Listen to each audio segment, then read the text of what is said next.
Eu pedi exoneração do cargo concursado de analista de TRT depois de 10 anos trabalhando como técnico, como analista no TRT São Paulo, TRT Minas. Eu estava doente naquele momento, né? Isso daqui não é nenhuma novidade, já contei em vários vídeos que eu estava inclusive afastado, né? Pedi licença, aí depois pedi exoneração e tudo mais. Só que eu acho que não ficou muito claro o motivo principal de eu ter saído, que na verdade é que eu me sentia mal porque na minha visão era incompatível já o que eu fazia aqui ajudando concurseiros com a minha função pública. E eu sei que os mentores de concurso, eles odeiam falar sobre isso. Eles vão ficar irritados comigo, inclusive, né? E se eles falarem a verdade, acaba perdendo um pouco também daquela ética, da moral da pessoa, certo? E eu vou falar tudo pra você nesse vídeo, tá? Comigo aqui não tem segredo não, então deixa sua curtida, faça sua inscrição no canal, ative o sininho para receber as notificações de mais vídeos e vem comigo. Pra você ter uma ideia, gente, em 2019, a gente já tinha rodando, né, uma aprovação ágil, tava num estágio inicial e quando eu saí, uns 6 meses, na verdade, antes de eu sair, eu já ganhava, assim, ó, com aprovação ágil, 10 vezes mais do que eu ganhava como servidor concursado. E assim, o volume naquele momento de alunos, o volume de trabalho, era maior do que o volume de trabalho que eu tinha ali como servidor. Só que isso daqui não aconteceu do nada, né, gente? Foram muitos anos de trabalho, como um segundo trabalho, na verdade, na minha prioridade sempre foi ali o tribunal, desde 2009 até 2019, sempre foi o tribunal. E não dava para aguentar, cara, não dava para conciliar. Só que eu comecei principalmente trabalhando no auxílio, né, de várias pessoas, de juízes, até de outros servidores que eram meus chefes ali naquele momento. E durante esses 10 anos que eu fiquei ali no TRT, cara, eu trabalhei com muita gente que só tinha o corpo lá no tribunal. Eu trabalhei com pessoas que ganhavam também muito mais fora do tribunal do que dentro do tribunal. Só que assim, essas pessoas tinham servidores por baixo, né? E esses servidores faziam todo o trabalho dessa pessoa. Essa pessoa, cara, só tinha o corpo lá. A alma, o espírito não estava mais como servidor, como juiz e tudo mais. Isso daqui, gente, é algo muito tóxico. Só quem trabalhou nessa posição, fazendo o trabalho completo ali dessas pessoas, sabe do que eu estou falando.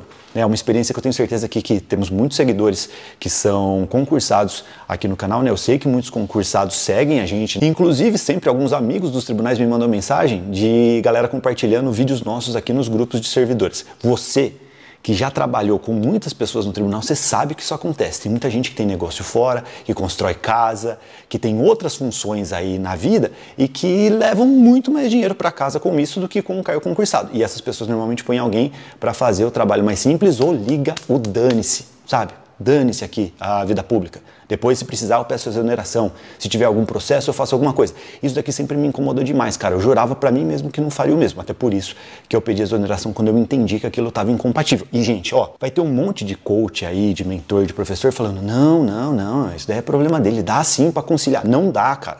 Em um nível profissional, não dá. Não vem com historinha pra mim, não. Porque só quem faz esse trabalho aqui, ó, de rede social, de trabalhar com aluno, de trabalhar em todas as pontas que você precisa aqui, ó, nesse mundo digital, cara, você sabe o trabalho que dá. Dá muito mais trabalho que o tribunal. Dá muito mais dinheiro? Claro que dá, tem escala. Você como servidor, né, de TRT aqui, você vai ganhar mais de 10 pau se você estiver no começo da carreira, mas, pô, quando você tá com a sua empresa, só Deus sabe quanto você vai ganhar, sabe? Só que tem um risco, é claro, não é todo mundo que ganha dinheiro, gente. Tem um monte de gente aí que pensa, que sonha em largar o serviço público, mas não consegue, porque não sente confiança e porque não conseguiu acertar o negócio, e tá tudo certo. Só que eu quero que você entenda uma coisa, ó, eu lembro quando eu fiz uma pesquisa, cara, quando eu tava indo, ó, na época como Peso 2 Concursos. Quem não conhece o Peso 2 Concursos, fui eu que criei lá há muito tempo atrás. É um aplicativo, acho que foi um dos primeiros aplicativos específicos de estudos para concurso, né? Foi lá que eu comecei a entrar nessa vida aqui de ajudar outras pessoas, inclusive. E naquela época eu pesquisei os grandes cursinhos que a gente tinha naquele momento, que não eram nem esses que estão aqui agora, eram outros, tá? E eram cursinhos telepresenciais, tem um até que já estava começando a aparecer ali mais forte e tal, mas eu pesquisei um que estava muito grande, cara, que o dono era concursado. Não era servidor, era concursado, tá? Não vou falar quem que é, vocês aí presumam quem é. Era uma empresa que o dono, o CEO da empresa, que resolvia tudo lá, ele era concursado.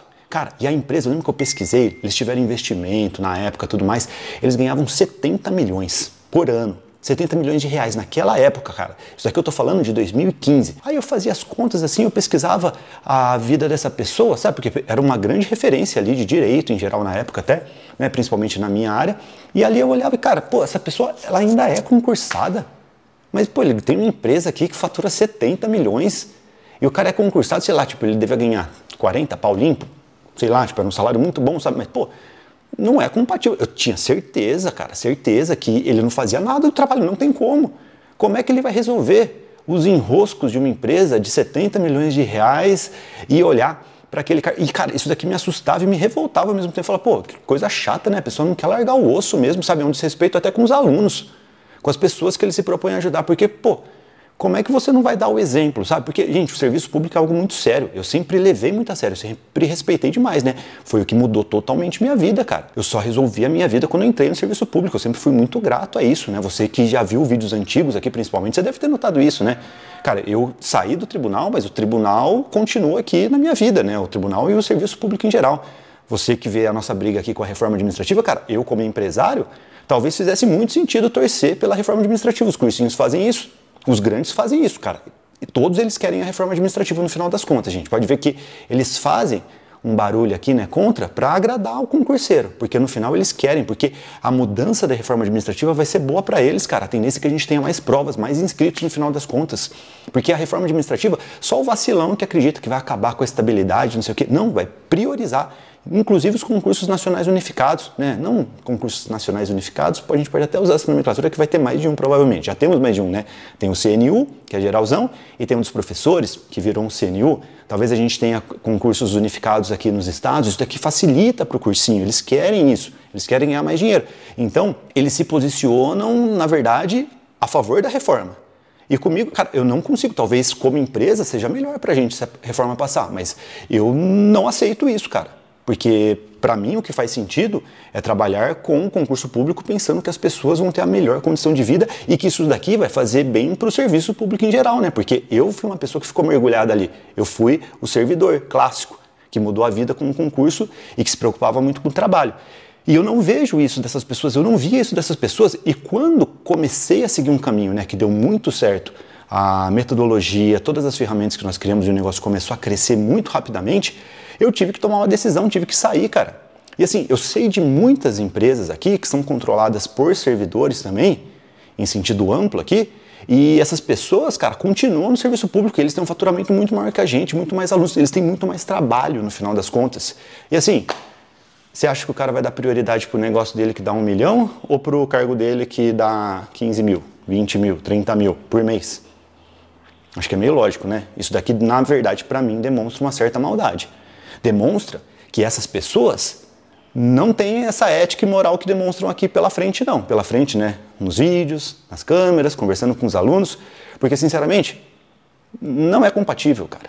Não é. Provavelmente essa pessoa, ela tá naquele mesmo sistema, na mesma lógica que eu era a vítima lá atrás, né? É uma pessoa que consegue colocar pessoas, servidores abaixo, fazendo o trabalho dela e ficando ali, ó, de boa, tranquilamente. Então, esse é o principal ponto que me deixou muito doente. Quando o negócio começou a dar certo e eu tinha a possibilidade de sair, eu saí. E isso daqui que me deixou doente, cara. Por quê? Ó, pra você ter uma ideia, a explosão da aprovação ágil foi muito rápida, assim, ó. Eu saí lá no finalzinho de 2019, eu fiquei 10 anos cravados ali nos TRTs. Eu entrei no dia 1º de dezembro de 2009 e saí no dia 1º de dezembro de 2019. E isso daqui é até estranho, né? Mas sei lá, deve ter algum motivo aí que eu não entendi ainda por quê. Mas a empresa começou a crescer muito no meio de 2019, assim que a gente teve uma grande explosão. E aí, naquele momento eu já queria pedir exoneração, naquele momento eu já estava ruim, né? Porque eu estava antes, a gente conseguia empatar, ganhar um pouquinho mais, mas é claro que, pô, você empatando, ganhando um pouquinho mais, não dá para você ter a confiança ali para pedir exoneração, sabe? É um negócio muito complicado, né? Acho que só quem passou por isso sabe o que acontece quando você está entre tomar essa decisão de sair de um tribunal ou não, cara, uma das decisões mais difíceis da minha vida. Sério, foi bem difícil. E claro, eu já estava doente naquele momento por ficar ali, né, vários anos em um ambiente altamente tóxico, já gravei vários vídeos aqui falando sobre isso, e também por esse motivo. Porque, na verdade, naquele momento eu já queria muito sair, eu acho que a vida realmente ela é feita de ciclos, eu acho que o meu ciclo ali já tinha se encerrado no tribunal, não tinha mais aquele tesão do trabalho, sabe? Coisas para aprender. É claro que tinha muita coisa para aprender, né? Direito é muito dinâmico, você sempre vai aprender com o seu trabalho, mas não era a mesma coisa que eu vivia ali quando eu trabalhava com a parte do negócio, cara. E eu me matava para tentar terminar todo o trabalho do tribunal para começar a mexer no meu negócio. Então, claro, eu percebi uma perda de rendimento ali no meu negócio. E eu me julgava demais, cara, que eu ficava pensando, pô, agora que empatou, né? Será que eu não tô sendo exatamente aquele cara que eu julgava lá atrás? que é o zoião, que não larga o osso, que morde o osso e fica lá com ele para sempre. Porque, cara, chega a ser mesquinice mesmo um cara que fatura milhões e milhões continuar no cargo público, sendo muito sincero. O cara não liga pro trabalho, porque é impossível, gente. Você acha que é possível? Quero saber a opinião de vocês. Para você ter uma ideia, cara, hoje eu trabalho aqui, sério, pelo menos 12 horas por dia. E assim, é diferente, né, cara? Porque é um negócio meu. Temos várias pessoas hoje trabalhando aqui com aprovação ágil, então eu gosto até dessa lógica de tentar mostrar o exemplo também para eles, né? Mas claro que eles não vão trabalhar o mesmo que eu trabalho, que é todo mundo CLT, né? E aí, para você ter uma ideia, né? A gente aqui, ó, olhando para o mercado, cara, a gente tá ali, né? Nós não somos a grande diferença. A aprovação ágil nem tem uma estrutura para abraçar todo mundo, não é a nossa intenção não é ser um cursinho, é ser algo bem diferente, um sistema de estudo personalizado, então a gente sempre vai ter, né, claro que é um percentual pequeno, um índice de aprovação muito alto, é claro, né, porque a gente ensina as pessoas a personalizarem seus estudos, mas uma fatia pequena do mercado, e ó, aqui, ó, tô trabalhando 12 horas por dia, imagina o cara que é o grande lá, imagina um cara também, que hoje, gente, nós temos aqui na aprovação ágil, sei lá, umas 15 pessoas trabalhando, imagina o cara que é muito zoião e que ganha uma grana, né, na internet e tal, como mentor, como professor, não sei o que, sozinho, sabe, cuidando dos alunos, ou com uma, duas pessoas. Ele trabalha muito mais do que eu no final das contas. E outra coisa, a gente já vê uma movimentação aqui de carreiras proibindo essa atuação e de grande porte aqui principalmente, né? Juiz hoje já tem um enrosco aqui se trabalhar como mentor de concurso, como coach e tudo mais. Nas polícias também a gente percebe uma movimentação para isso e sinceramente, cara, eu acho que tá certo.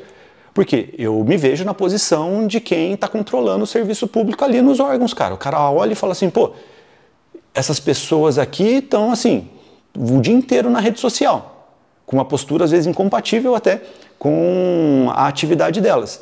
E quando que elas trabalham? Como? O que elas fazem? Aí você vai ver, duvido, se puxar mesmo a produtividade dessas pessoas, o que elas fazem, não o que os seus subordinados fazem. Tenho certeza que você vai perceber que essas pessoas estão entregando muito pouco pelo salário que elas recebem. Então, eu acho que vale a pena discutir sobre isso. Eu sei que os coaches vão me odiar por falar isso.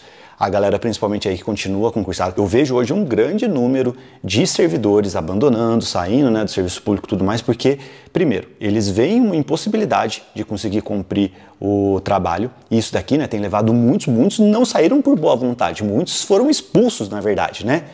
Começaram a colocar processo administrativo, ó, e tem gente famosíssima aí, né? Tem gente que pediu exoneração, inclusive, para sair, não pediu exoneração, mentira. Mentira não, né? Pediu exoneração, mas só saiu porque colocaram uma faca nas costas e falaram assim, vai pra frente, senão não vai dar certo, senão nós que vamos tirar você. E aí o bicho pega, fica feio, né?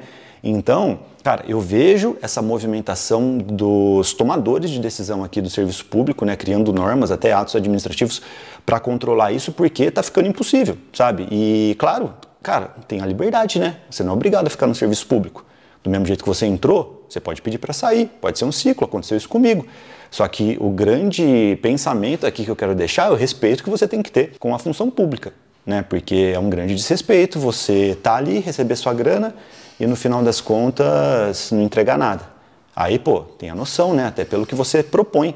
Você não está preparando pessoas para entrarem ali no serviço público? Dá um mínimo de exemplo, né? O exemplo aqui é você pedir para sair, tá tudo bem, você não perde sua história por causa disso. Você não vai perder a autoridade. Mas aí, você que decide, eu quero saber a opinião de vocês. Eu estou contando aqui, claro, o que aconteceu comigo, né? E o que eu penso.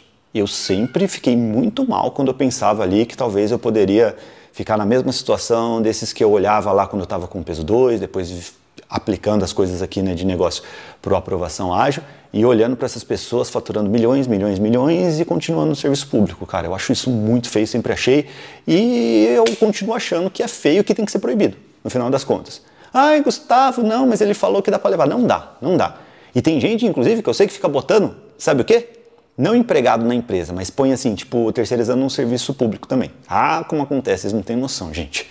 Né? Já ouvi tanta história, inclusive, ó, recomendo que todo mundo leia esse livro aqui, ó, Melhor Trabalho do Mundo, que falo bastante sobre isso também, e sobre outras coisas depois da aprovação. Agora aqui, ó, tá batendo um sol na minha cara, eu já não consigo mais terminar esse vídeo, gente. Então, deixa sua curtida se você gostou. Não gostou, deixa a descurtida, me conte porque não tem problema, eu prometo melhorar nos próximos vídeos. E claro, faça sua inscrição no canal, ative o sininho. Eu vou deixar aqui no final também os vídeos em que eu conto sobre a minha exoneração, caso você não tenha visto. Veja, eu recomendo demais que você veja esse livro também, ó, tá no link da descrição aqui. É um livro em parceria com a Ridel. E também vejam o que eu liberei aqui pra galera entrar no VIP. A gente prorrogou em algumas unidades novas aqui a Black Friday da aprovação ágil com desconto histórico, tá no link da descrição. Fechou? Valeu, gente. Um abraço. Deixa a sua opinião também aqui, eu quero saber. E a gente se vê em breve. Tchau, tchau.